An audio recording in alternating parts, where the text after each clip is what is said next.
Salut, c'est la Team, c'est Nicolas qui vous parle.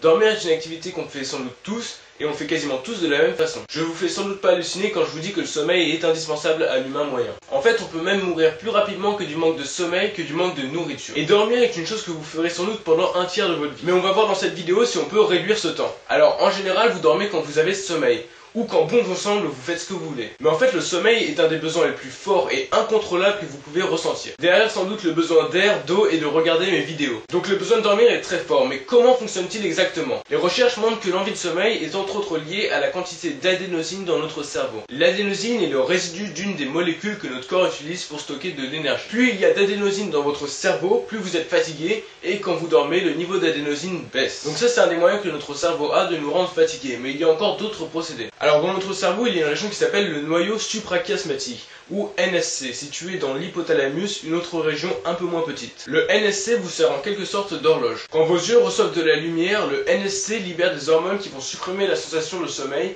comme le cortisol. Et il stoppe la production d'hormones comme la mélatonine qui donne l'envie de dormir. Ok, donc c'est bien de savoir comment, mais maintenant on va voir pourquoi on s'endort. Il y a plusieurs théories sur ça, et elles sont sans doute toutes un peu vraies. La première théorie suggère que le sommeil sert à se réparer et se restaurer. Les recherches ont montré que quand vous dormez, votre corps accélère la division cellulaire et la synthèse des protéines. C'est aussi durant le sommeil que vos muscles grandissent. Et selon une étude dévoilée en 2013, le cerveau se débarrasse des toxines quand vous dormez. Une autre théorie suggère que dormir et ne pas bouger la nuit augmente les chances de survie d'un animal. Et ça serait de là que vient le sommeil. Une autre théorie nous dit que dormir servira à économiser le plus d'énergie possible. Les humains utilisent 10% moins d'énergie en dormant car nos fonctions vitales et notre métabolisme ralentissent. Et une dernière théorie majeure dit que le sommeil sert à retenir les informations qu'on a acquises dans la journée précédente. Et là aussi, la recherche va dans leur sens car le manque de sommeil empêche de mémoriser correctement les informations. C'est aussi sans doute pour cette raison qu'on dort, notre cerveau a besoin de sommeil aussi. Il a besoin de sommeil pour exécuter un processus qui s'appelle la plasticité cérébrale ou neuronale.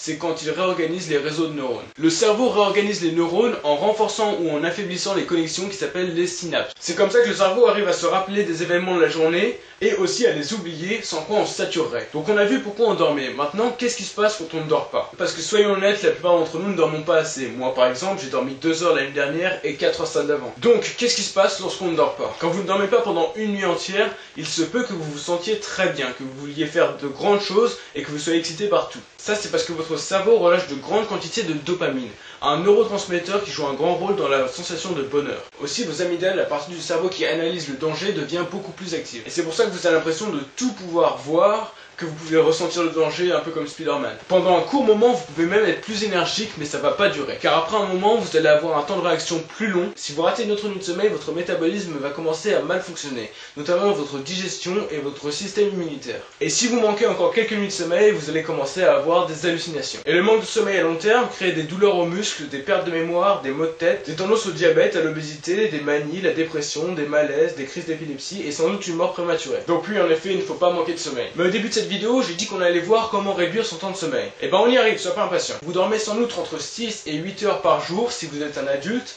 parce que plus ou moins que ça est considéré mauvais pour la santé. Et vous avez sans doute un sommeil monophasique, c'est-à-dire que tout le temps que vous passez à dormir, vous le faites en une fois. Vous suivez donc le rythme circadien qui se répète toutes les 24 heures et qui vous fait dormir pas le jour mais la nuit. Mais avec les autres façons de dormir, on oublie ça. Ces nouvelles façons de dormir, c'est dormir un peu moins et plusieurs fois dans la journée pour au final dormir moins au total. Ça s'appelle le sommeil polyphasique et je vais tester ça. Dans les prochains mois, je vais essayer les différentes façons de dormir et je vais vous dire laquelle est la meilleure. Je commencerai maintenant par le sommeil monophasique de 8 heures de sommeil par nuit et je vous ferai un rapport la semaine prochaine. À la fin de l'expérience qui se termine fin août, je vous dirai selon moi quelle est la meilleure façon de dormir. Je les noterai sur 5 critères. Critère 1, le temps passé à dormir. Critère 2, la fatigue. Critère 3, combien d'attention j'ai. La quatrième est est-ce que je peux apprendre bien. Et la cinquième, est-ce que je peux raisonner bien. Donc avec ça, on aura un bon aperçu de mes capacités avec les différents sommeils et vous saurez lequel est le meilleur. Je compte donc tester 7 différentes façons de dormir. L'expérience durera donc jusqu'à fin août parce que je pars 2 semaines en vacances et donc je poserai l'expérience pendant ces 2 semaines. J'ai quelques règles pour cette expérience pour essayer de ne pas me tuer, les voici.